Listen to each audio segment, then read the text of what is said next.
Howdy folks, and welcome back. Today we're going to be talking a little bit about reloading, and specifically about reloading die lock rings. And an example of that is the RCBS. These are RCBS cowboy dies. It's a knurled ring with one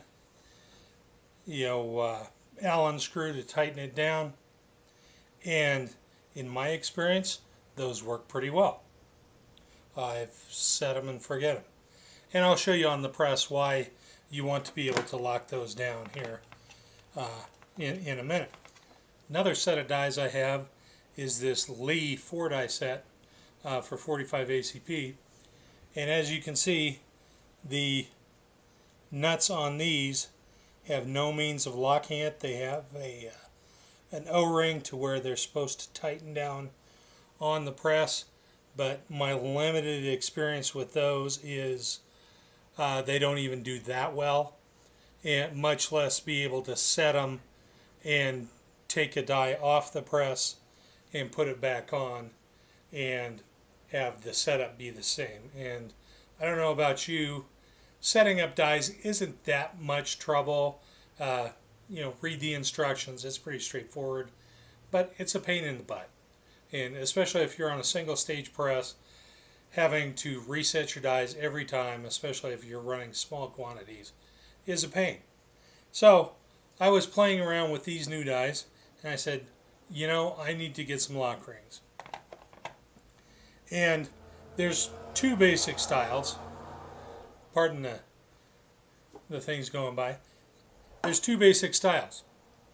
One is the RCBS style, where it's a single Allen screw going in from the side.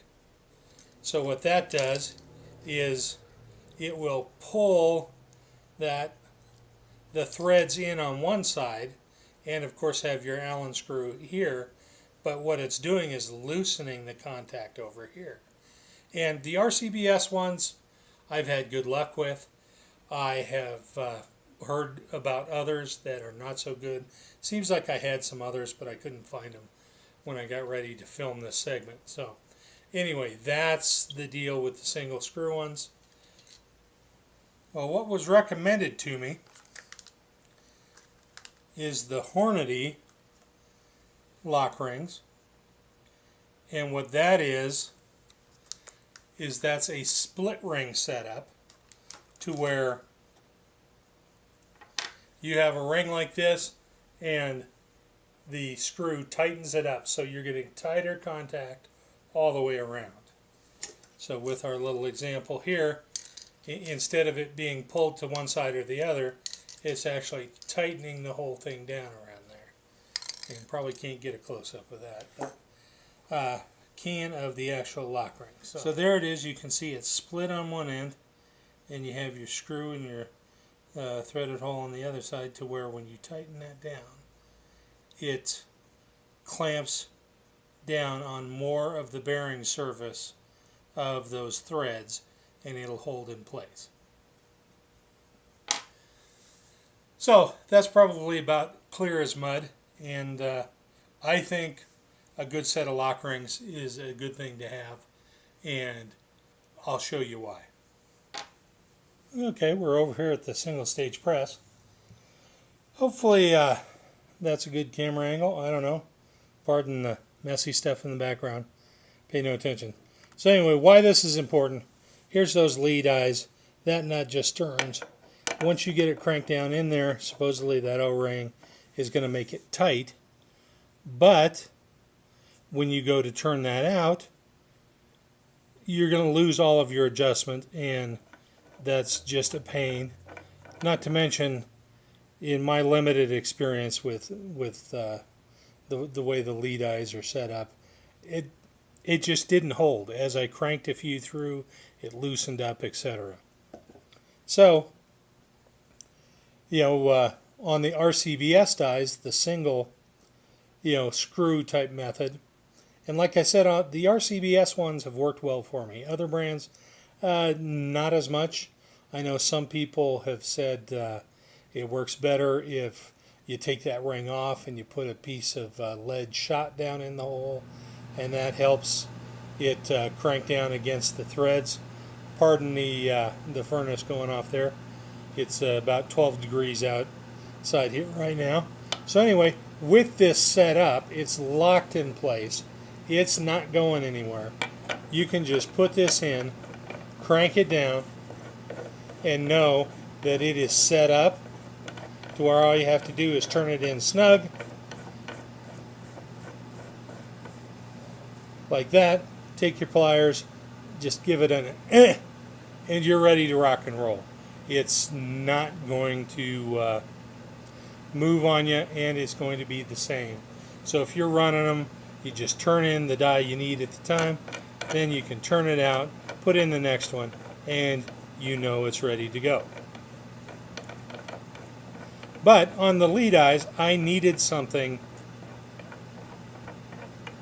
to lock those in, and what was most recommended, as I said, was the Hornady lock rings, which is like this.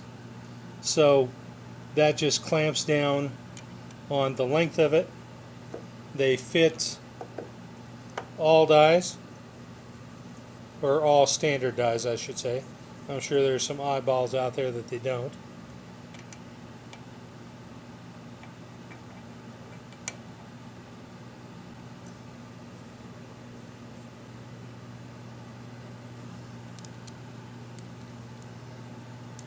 So you just turn that on,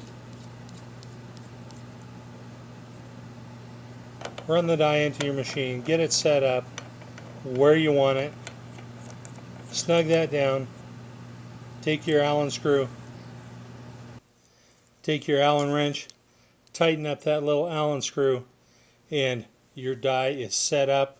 It's not going to move, and it's repeatable performance. Next time you put that die in, it'll be set up exactly the same. Anyway, this is kind of a simple subject, and I've probably just totally confused you. I know I've confused myself. So anyway, I hope you found it useful. If so, good. If not, well, I'll try better next time. Anyway, thanks for stopping by. Hope to see you down the trail. Until then, watch your top knot.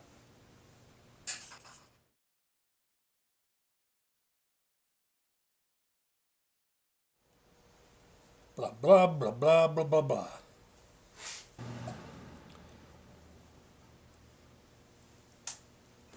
Pardon my reach.